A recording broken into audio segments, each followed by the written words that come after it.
That's the noise it makes because the world is dead. Everything's quiet now. Everything is apocalyptic levels of quiet. Last time it was Plague Edition. This time it's Apocalypse Edition. I went to a roundabout and I didn't even have to look to see if someone was gonna T-bone me. I don't even look anymore. I just roll down the street. I drive on whatever side I want. I don't even roll down the street. There's no gas anymore. I have to ride a bike everywhere. It's the apocalypse, guys. Not only is the world ending, but most of these shows are ending. Yeah, we're getting close to the end. 2 have ended this week. Yeah, we'll miss them. But you know what? Everything has to end eventually. In the end, it doesn't even matter. One thing, I don't know why. It doesn't even matter how hard you try.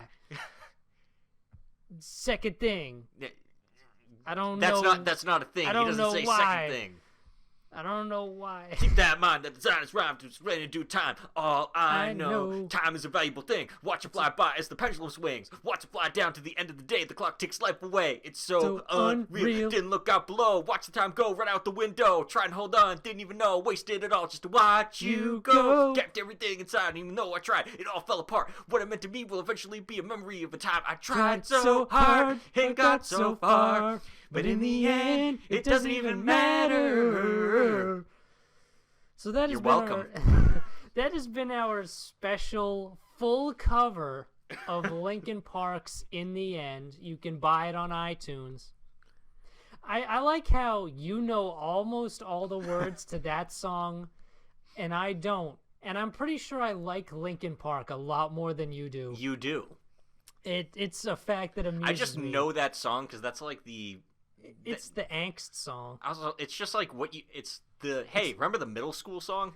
You remember middle school? Now I've evolved. Now I listen to a lot of electronica. So now I'm angsty, but I'm not in middle school anymore. I'm in the future. But anyway, we're here to talk about anime while we still can. Oh, yeah. Well, we still can anime. Well, yeah, we'll talk about anime while we can anime. Fate Grand Order, the last episode. The last episode. They just kind of wrap things up. It's just... Everyone meets everyone. They everyone. expand the ending, which is nice. Yeah. I think that's a good step for Fate Media, is being able to expand upon moments like that. Especially a phone game, because if you can't expand upon that, it's like, ooh. Yeah, there's a lot of room to expand. You can expand that room. We're here to expand the room. Listen. A lot of bits going on. We should probably get into the episode. So in this, they wake up and they go back to Uruk, and the place is obviously completely destroyed. It's fucked. And they meet Quetzalcoatl and Taiga on the way there. Jaguar Warrior. They meet the two of them on the way there, and they basically say their goodbyes to them. He gets a hug from Big Sis Quetzalcoatl. Yep, and she survived, by the way. Yep, she survived, and Jaguar Warrior was like, "Hey, I grabbed her and I was sliding, and I was like, hey, what's everywhere. this thing falling out of space?" Yeah, there's mud everywhere. Whoa! And then she saved her, I guess. And then they both fade away. And then they fade away. In the end, it doesn't even matter. And then they get back to Uruk, and they go back to the Chaldea embassy. And hey, there's two people there. Yay! It is Ishtar and Merlin. Two people who are actually just there. Yeah. They are not dead. They are not dead. They are the actual people. And they're both just like, hey. And they chill out for a little bit, and it's nice, because you know what? Merlin's cool. And he has a back and forth with Romani, where the two of them just start shitting on each other about who's, like, the least useful. It's pretty good. Even though their positions are very similar, they're both observers who can't really do much. Yeah. But they ask Merlin why he even bothered to help, and he mentions that he is a watcher. He watches stories. He doesn't really care about the people that write them, though. But Ritsuka is a little bit different. So he wanted to help him because he's a fan. He's a big fan. Because he sees Ritsuka as being in a similar position to him. Someone who just leaps between stories. Except Ritsuka uses those stories to inspire people to make better endings. Yep. So Merlin helps them out, and they have some tea together. And everyone just chills. Yes. And then he basically fades away. He's not, like, dead or anything. He's just going back to Avalon. Yeah, I should probably go back to my eternal prison now. Yep. See you guys. And Ishtar is just going to stick around until the end of the Uruk dynasty. Because, fuck it, why not? And she also fills him in on what Ereshkigal's gone. Ereshkigal was doing. Actually, she lied about it. She was like, Ereshkigal's just resting. Yeah. So she said thanks, and she was really happy to see flowers in the underworld. So long, and thanks for all the fish. Flowers of Thanatos. Flowers of Thanos. Collect them all. That was a Tsukihime reference. Oh, mine was an Avengers reference. Then, is this where we get the little flashback with Gil and Enkidu? Yeah, so Gil's basically having a dream where he's talking to Enkidu, and they're just saying how that Enkidu is his friend, and he's not a tool, he's his companion. You're not a tool, man. You're my buddy. I'm the tool. And then they show up, and he wakes up, and Gil is fine. Gil's good. He's good. Of course he's good. Why would he not be? He only got, like, shot through the heart. That's nothing. It's only a... 'Tis a mortal wound. It's nothing but a mortal wound. But, yeah, they talk to him for a bit, and they explain how Uruk is going to, even though it's destroyed now, it'll rebuild, it'll survive. Yep. Because that's what Uruk does, and it's got their best boy as the leader. Mm-hmm. And Gil also lectures Ritsuka a little bit by using one of his own personal stories, the story of him getting the herb of eternal life. Yep. And basically the actual story from the Legend of Gilgamesh where he tried to become immortal, but then a snake ate his special potion or whatever. He wanted to show off, so he went to bathe, and a snake made off with it while he was bathing. And he was like... I actually did like his telling of it. Yeah. Because hearing a legendary hero tell a story from their own legend is pretty cool anyway. But he was like, and you know what? The next words out of the man's mouth were not a shout of anger. It was laughter. Yeah, he spent his entire life searching for something. Only to have it taken away right at the end. Lost it in an instant. Oh, that's good shit, guys. Look up ancient myths and stuff. Some of them are pretty cool. Then he asked them as they left what they thought of Uruk, and they said, of course, it was fun. And he's like, oh, wait, I have a gift to give you before you go. He's like, here, have a spot of ale. And they're like, we're still too young, we're minors. And he's like, oh, that's a shame. And then he drinks it himself, and he's like, at least take the cup. It's the Grail, guys. It's the Holy Grail. He offered them a drink of OG Babylon wheat ale and the fucking Holy Grail. I don't care how young you are. If fucking Gilgamesh... He makes the laws. If fucking Gilgamesh himself offers you OG ancient Babylonian ale in the Holy Grail, you drink it. You know, also, they're saying, oh, we're too young to drink. That's only Japanese law. You're in ancient Mesopotamia. There is no Japan. What's Romani gonna do? It's one cup. What's he get? Ritsuka, I know you've done 7 singularities. You solved them all. But you took that wheat ale, so we're going to have to cut this off right here. Yeah, you're not going to do the Solomon singularity. You're on timeout. We're holding you back for Solomon, okay?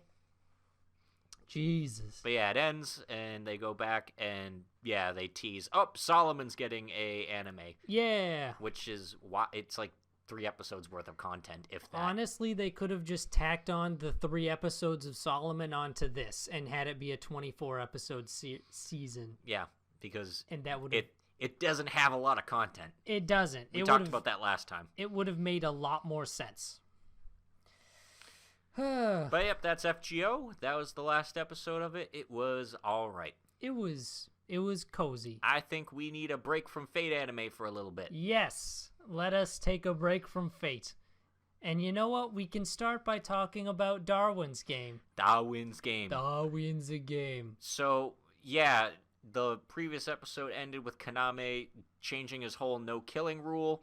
real quick. And then we find out in this episode that even though he has no training whatsoever, he just fucking Walking Dead headshots everybody. Yeah, because he, according to the Chinese assassin lady, he is a natural born assassin.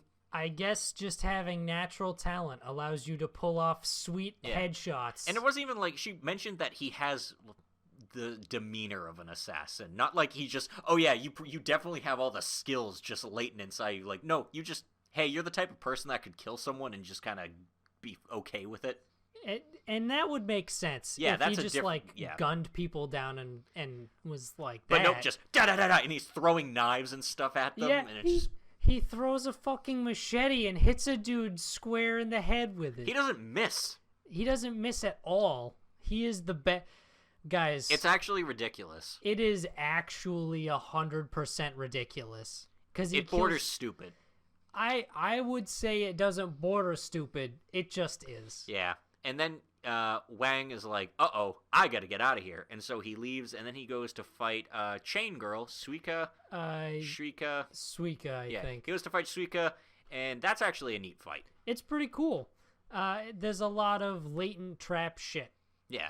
So he starts trying to attack her, and he's like, she just uses those chains. As long as I get close to her, I can kill her. And then he goes to move. Because he breaks the chains. And then his foot just comes off. And she's like, oh, did you cut your leg off? Oh, that's really sad. And he's like, wait. He's like, how? What the fuck? The fuck are you doing? What are you doing? Her ability is to control the chains. There's no way. And then he goes to teleport behind her, and then his arm just comes off. And she's like, oh, you cut your hand off too? It's a shame. And he's like, what the fuck is going on?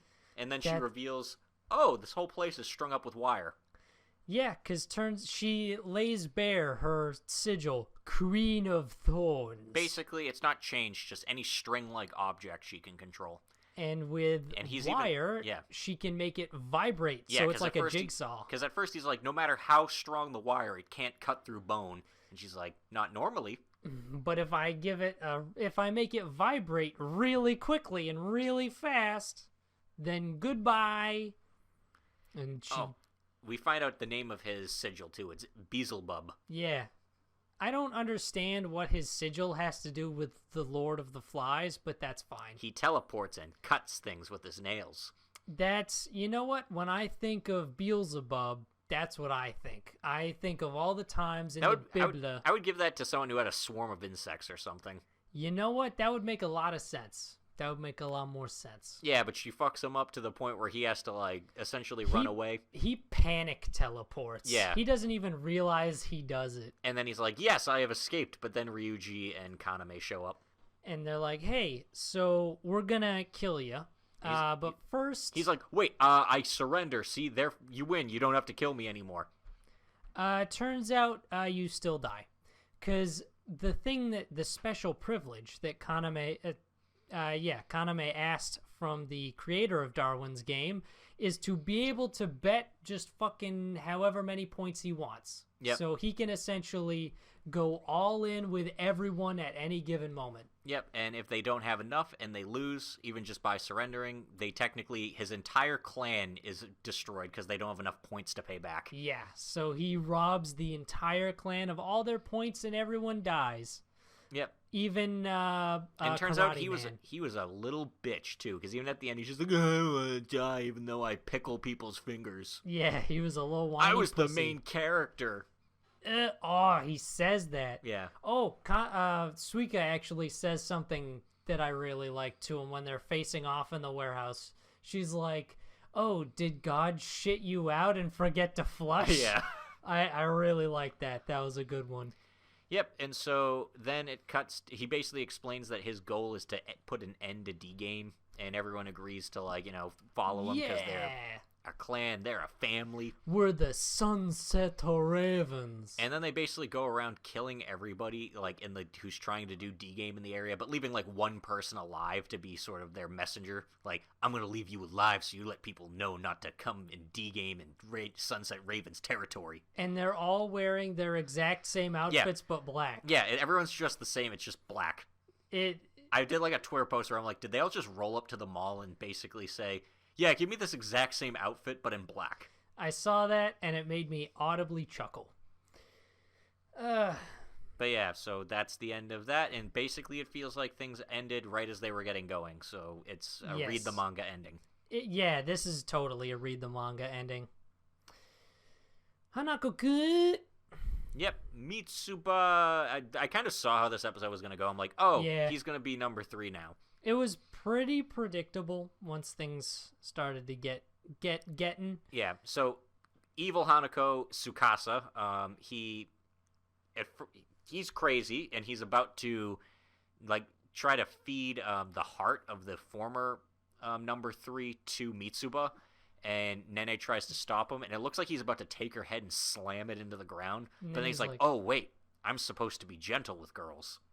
Which is even creepier. Yeah. So he puts her down and just puts her to sleep, and is like, bye-bye. And then Hanako and Kyo end up going through the Fox's territory because it's space, so it has a connection to all the other boundaries. And Kyo asks the Fox spirit, like, hey, what was it like when you got all corrupted and evil? And her first response is like, fuck you, that's a shitty question to ask. Which, you know what? She's right. But then Hako's like, hey, he's really sad about his ghost buddy that died and got turned into a monster. And she's like, oh. Oh. Well, okay.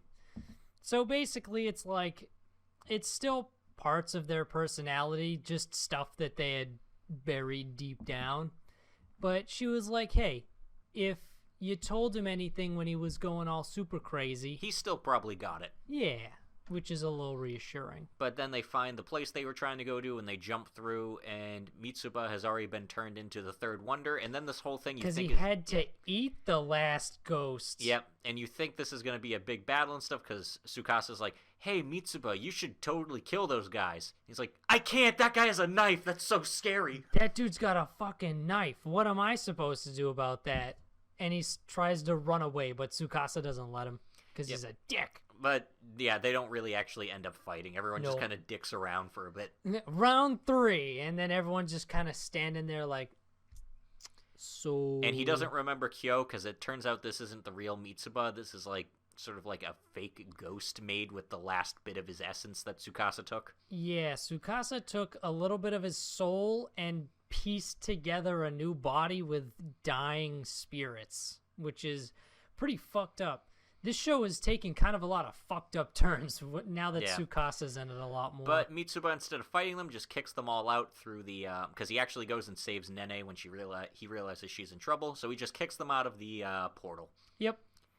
You guys, you gotta go. I'll see you guys around later. Mm-hmm. And if you watch till the end after the credits... the dude who likes the radio girl shows back up, and he's like, because man, he's indestructible. Yeah, he's like, man, it took me a while to get out of there, but she's probably gonna be real happy to see me. And then he opens the door, and they're all hanging out, and now Mitsuba's part of the bad guy crew hanging out. I feel real bad for Mitsuba. Yeah, he got a real shit deal, but I'm glad he's around still. And Kyo gave him the notebook, which is going, it's definitely going to come back. He gave him the movie, The Notebook. He's like, listen, you have a lot of time. Just watch The Notebook. It's really good, I swear. I also like Mitsuba's new design. I think it's pretty cool. Yeah, I like his design as a ghost. It's cool. His emo villain design. And we see when he's hanging out, he just looks like his regular self. Yeah. But that's cool. If I was a ghost, I would want my own, like, cool ghost territory. Yeah, be like dude. A major ghost. That'd be badass. This is my world. I control the horizontal. I control the vertical. Do not adjust your TV sets. Somali. So, as expected, the bad guys show up. Yep, and the golem realizes in advance, and the bigger Oni finds out that Somali's a human. Because they're like... everybody knew but him. Yeah, he's like, listen, they're coming on a human hunt. He's like, why? We don't even have a human with us. And then everyone just kind of... But then he talks to Somali, and he's like, hey, you like my sweets, right? She's like, yeah. And he's like, you want to eat them again sometime? She's like, yeah. And he's like, all right, that's a good enough reason for me. Let's head out to battle. So he basically holds the hunters off while the rest of them try to escape in the mines. Because fucking Auntie gave him a backup escape route. She was like, hey, here's another way to get through the things. And I was like, no.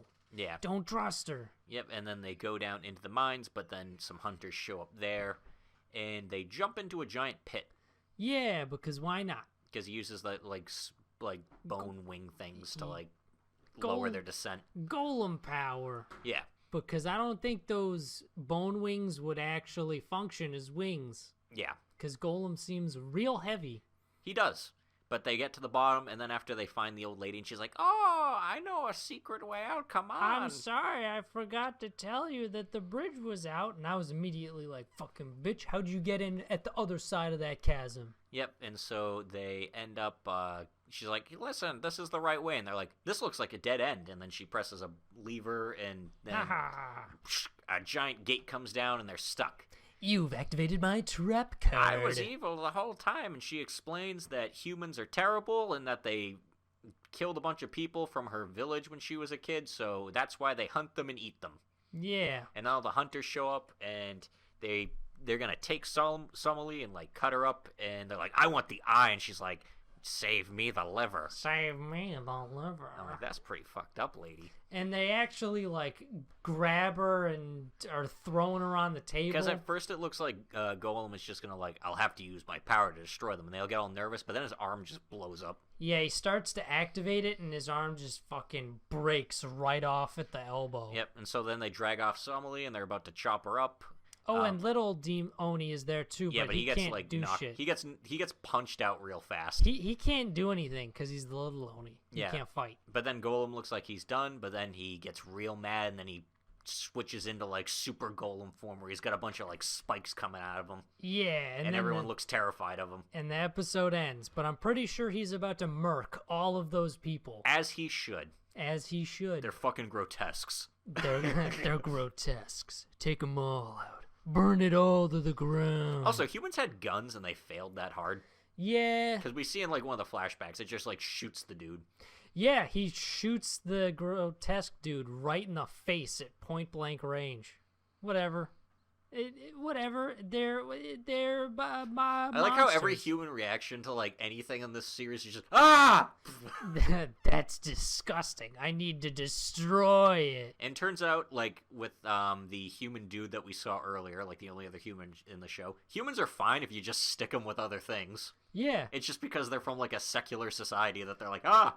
But like every human that doesn't live around humans is fine. So separate every human. Just separate literally all of them. Yeah, just don't stick them near each other. Treat them all like they're in quarantine. Their pack tactics are too insane. Exactly. You can't let them have their pack tactics bonus. Yeah, humans have like too strong of a pack tactic thing. Show by Rock. Mashumai Resh. They're all practicing, getting ready for the big show, and everyone's doing real good. They all get together, they do their thing. There's one scene where we see the boys where they're like enjoying the kind of the early part of the festival, and we see the boys are all at Yasu's place putting together the bento box. Because before that, the girls practice, and then as they're leaving, Hoan is like, "Hey, we're coming back here to practice right before our show, so I'll leave my bass here, or my guitar here." And I was like, that's gonna be conflict. That's a thing now. Yep. But then they go and they're enjoying it, and they see their sign, and they're like, "Whoa!" And then they go, and the boys are at Yasu's mom's place. Yeah, they're all together, and then there's a part where Delmine and Ruhuri are hanging out, and guys, I love these characters, but I fucking hate their names so much. Everyone but Hoenn and Himiko. The H names are fine. Even their names are like, they're a little too close together, so my mind kind of confuses them a little bit.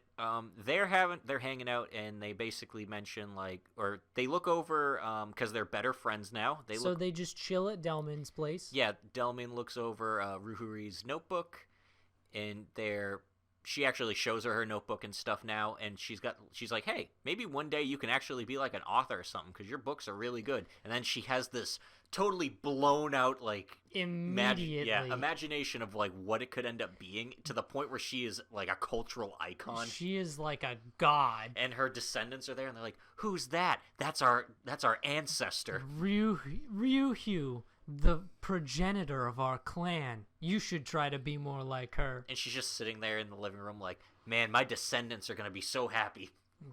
No. Bruh. But yeah, and then after they end up having a phone call with each other because they're all nervous about playing. So everyone's all staying up so they can't sleep. Yeah. And then Hoan and Himiko stay up, and they have more gay tension. They have some strong gay tension. Yep. And then we get a cut to the rival girls who are constantly, the greatest flavors will be savored by us, because everything is like a consumption metaphor with her. They're really into vor, guys. The boys at Yasu's mom's place is absolutely fucking hilarious, because they're making 692 bento boxes. And Joe pushes himself to her, and they're like, Joe! Because, like, he uses his phoenix power to heat up the fried chicken. I love the shit out of it, because he takes his medicine in, like, that super dramatic transition they always do, and he starts using his own fire to heat up the oil, but someone dumps too much chicken into it, and Yasu's like, no! That much chicken is gonna lower the heat of the oil. And I was like, no, we just have to increase the power. Joe!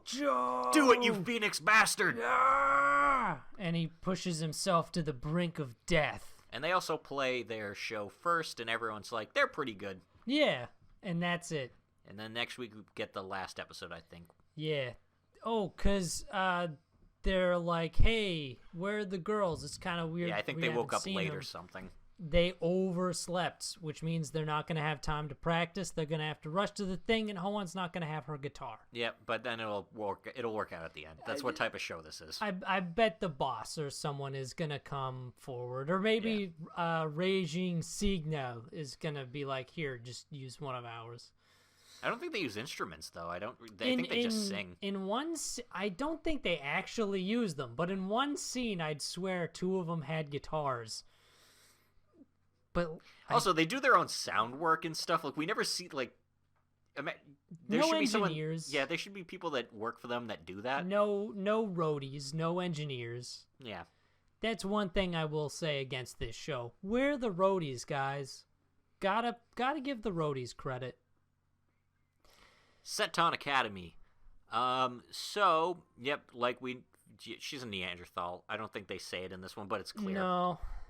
Actually, that's true. They don't, because she shows up and she hakes Shans with Yasu?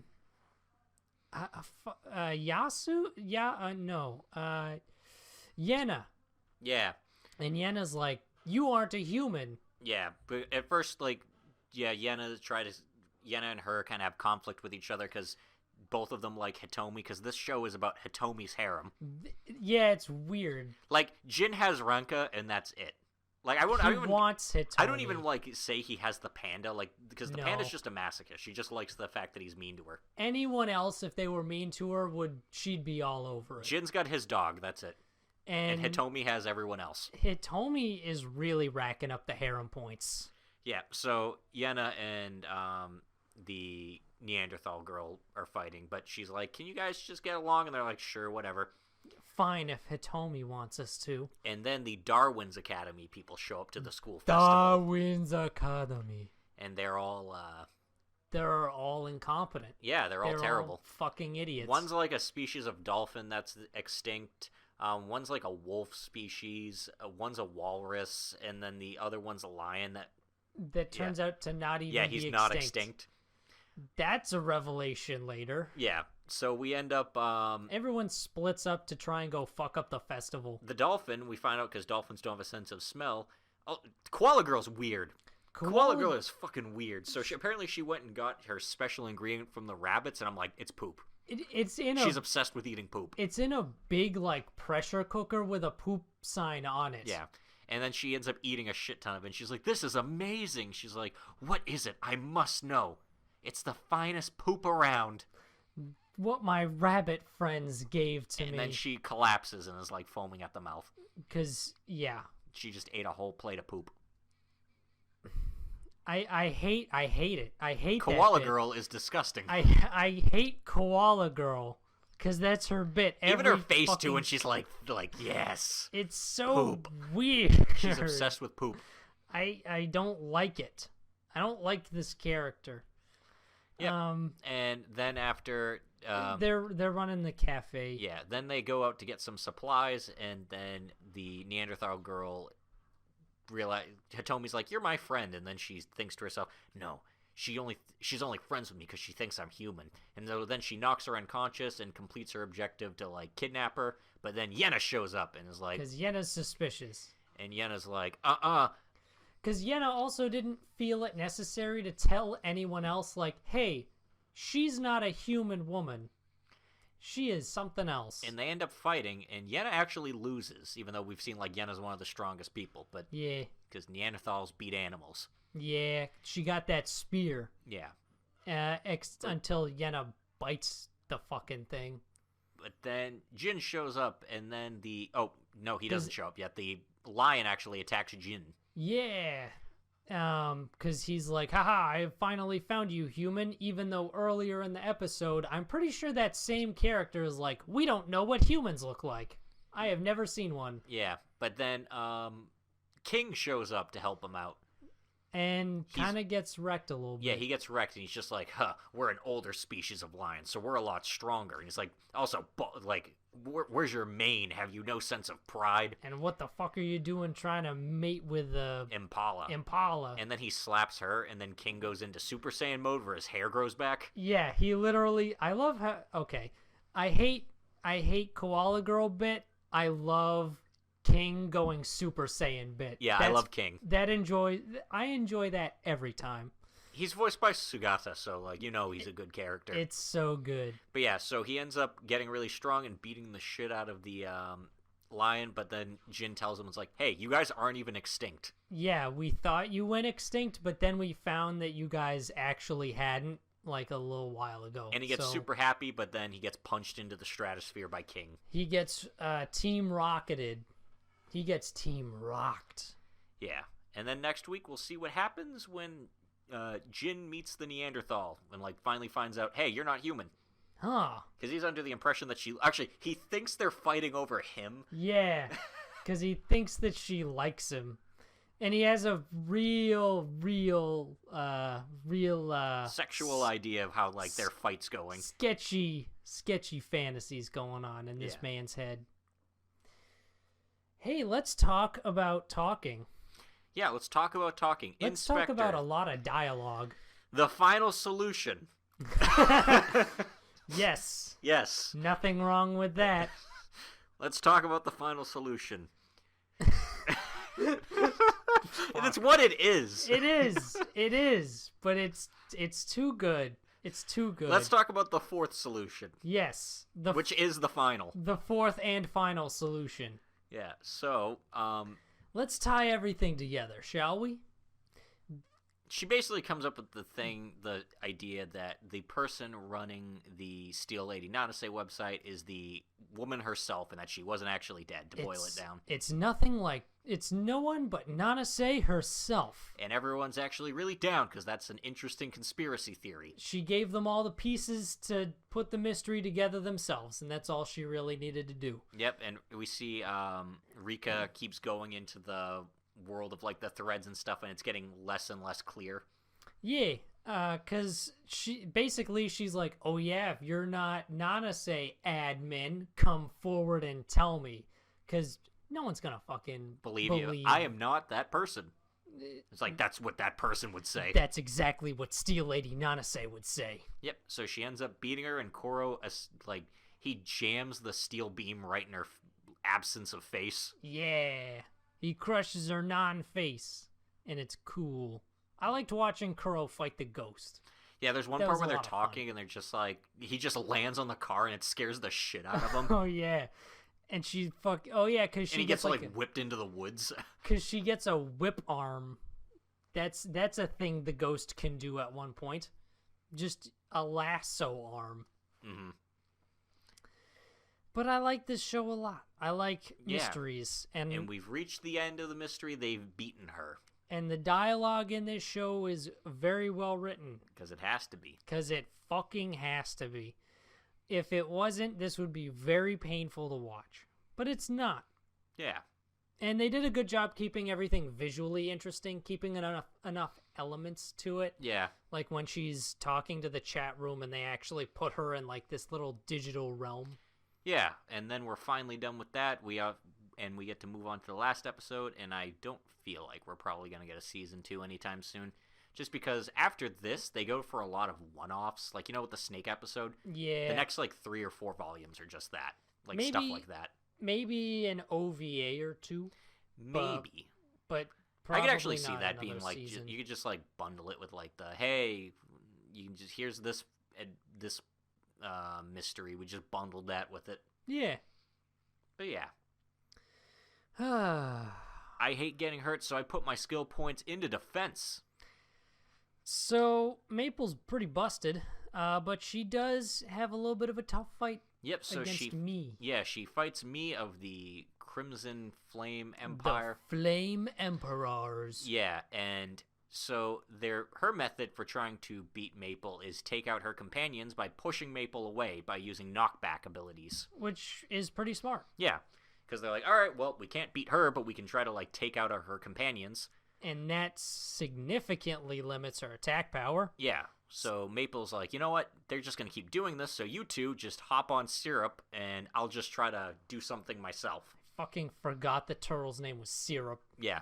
Maple Syrup. Their guild is Maple Tree. Maple Tree. Maple's kind of self-centered. She just all this guild stuff. She can name her her pet. The turtle Syrup, makes sense, but Maple Tree. Yeah. Bruh. Everyone was cool with it. Yeah. And it makes sense. What are you gonna name it? Sally Tree? You don't have to name it Tree at all. Their guild house is a tree. So, you don't see people naming their guild's fucking castle. I think. Maybe. I don't know. There's probably a few. There's probably a few. If your guild on whatever MMO you play is something castle, please list it below. Hey guys, if you're playing New World Online, first of all, get us in on that. We want in on the ground floor. But second of all, what's your guild name? Yeah, what's your New World Online guild name? Yeah. Everyone post your guild names. Can we join? But yeah, so they fight. They fight. It's pretty cool because she's like, all right, I'm going to have to use that. I'm going to have to go super serial. She does this special move with a lot of casting time where she basically puts Maple in a flame prison that starts doing damage over time. It reminded me of Megumin casting explosion in Konosuba. Yeah. That's all I could think of when she was saying that doing incantation. it was a really chuny chant. Yeah. But then Maple's like, I didn't want to have to use this, so then she enters gun mode. Activate mecha mode. And just destroys the shit. And everyone's face is like, oh, what?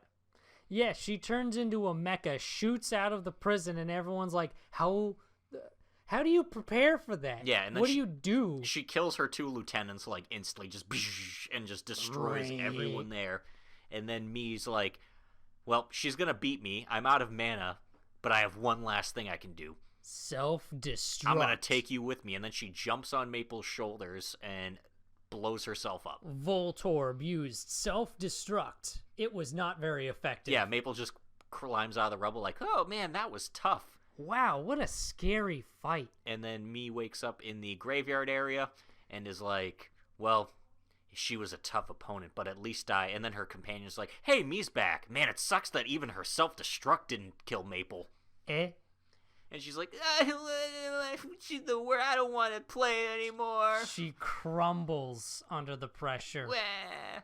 My favorite thing about her happens. Yeah. She just loses everything. But they find that their orb is not there, so they moved it. Well, shit. So then they meet up again. And turns out not a lot of people had their orbs. Yeah, and a lot of the smaller guilds have been wiped out, and the numbers are thinning, so they're like, all right, we gotta prepare for a fight with the Holy Order. And then the Holy Order shows up. Yeah, because Sally thinks they have the man advantage, but it's gonna take a long time. It's gonna take a long time for them to be able to move that many people. Right. But instead, it's just the 4 leaders that show up.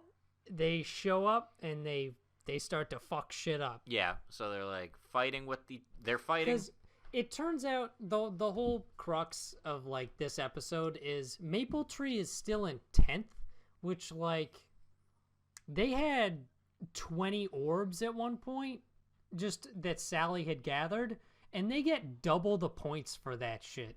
Yeah. That's 40 points right there.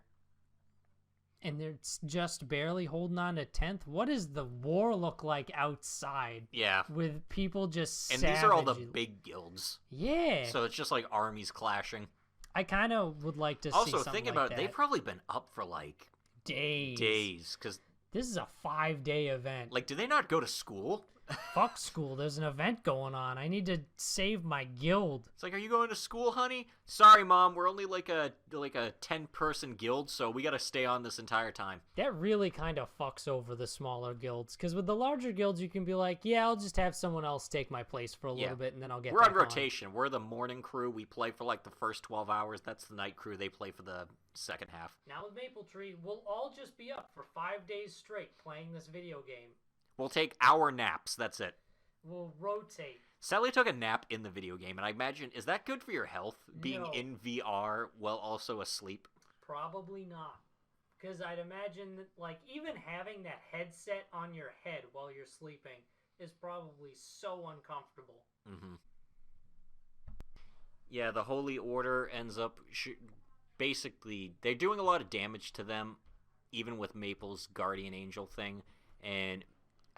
the leader just wants to focus on rushing down Maple. He's like, you will be my opponent, and he fucks her up, dude. He uses skills, which that's a little credit in Maple's regard, you know. This was a dude who has wiped out entire guilds before, not using any skills. Yeah, but it's not looking good. And it looks like her health is dropping rapidly, but I think she's good. She's gonna have. I mean, I think they're all gonna get a front row seat to what atrocity is. Oh, that's right. I forgot about that ability. Imagine you're in a PvP game and someone just pulls that shit on you and you get eaten by that. Hey, I'll just turn into a fucking boss monster. And I would probably take off my headset and be like, no, I'm good. I'm not gonna play this. I didn't sign up for a horror game. Imagine being the #1 player in a game and you fight someone and they just turn into like this super raid boss monster and murk you, and it's just, you know what? I didn't like that game anyway. Fuck that game. Fuck New World Online. I don't need it. I'm gonna take a break. I'm gonna get off for a bit. Gonna take a hiatus. I've been on for several days straight. I've been on for 5 days straight. I think I'm good. You know, they can handle it. They're good. Speedy Quick Guy, you're in charge for the guild for a little bit. Mage Girl, watch over some stuff. And oh yeah, and there's also Big Man. She's super smug though. I'm looking forward to her getting her smug knocked off. I want the mages, or I want the mage and the craftswoman to kick the shit out of her. That would bring me a lot of satisfaction. Yeah. Because that's how they fought. The Akashic records can be literally anything. What a weird playstyle to build around. Yeah, what's your ability? It's random. It's different every day. It gives me just a different skill every day. It's like a maxed out skill, but it's a different one every day. It just gives me a maxed out skill every day. And I can store things in the vault. Yeah, so you know I stock up on Fireball Day. Yeah, yeah. Fireball Day's a good day. But yeah. I like the show. Yeah, it was good shit. Good shit I like this week. the show I like the show a lot. This is probably one of my favorites. I like how Maple is still very busted, but like it doesn't feel like bullshit that all these people are putting up legitimate threats. Like we know in a way. We know Maple's gonna win, but it feels, I don't know how to put it. It feels... I don't know, it feels pretty busted to me. Like, if I was playing that and she just did that, I'd be like, the fuck, man? She's busted as fuck. And I feel like all her shit is, like, a one-time thing. Like, no one else can get it as well. Like, if everyone could get Atrocity or, like, the gun thing, that'd be different. Dude, if everyone could get fucking God of Machines, that would be insane. It'd be a whole different game. Everyone's just flying around. That would be It's not a medieval fantasy anymore. That would be the new meta. Build around getting God of Machines and just aerial Gundam battles with everybody. Yeah. But yeah. If you enjoyed listening to us speak about all of these things for this period of time. Yeah, keep up with us. We're on YouTube. You can subscribe to us on there. Like that video. We are also basically wherever other podcasts are found. Google iTunes, Play. Spotify, Deezer, iHeartRadio. It's all of them. We got basically all of them. What about social media? We're on there. Facebook and Twitter at Protagonist Seat. We post all our updates there. And I think next week is going to be the last episode for all these shows. And then after, we got our awards. So our super special awards. Stick around. If you or anyone you know is under quarantine going stir crazy, they need some stuff to listen to, we have an extensive backlog. Yeah, you are going to be busy hearing about shows that have ended. Yes, and just listening to the bits. Yeah. The bits. So, yeah, I think that's Do it. that. We'll see you next time. Hope to see you around, Space Cowboy. Whammo. Is that what he says at the end? Like, he holds up his gun. Whammo. Whammo. Whammo. That's Spike. That's Spike. Whammo. Whammo.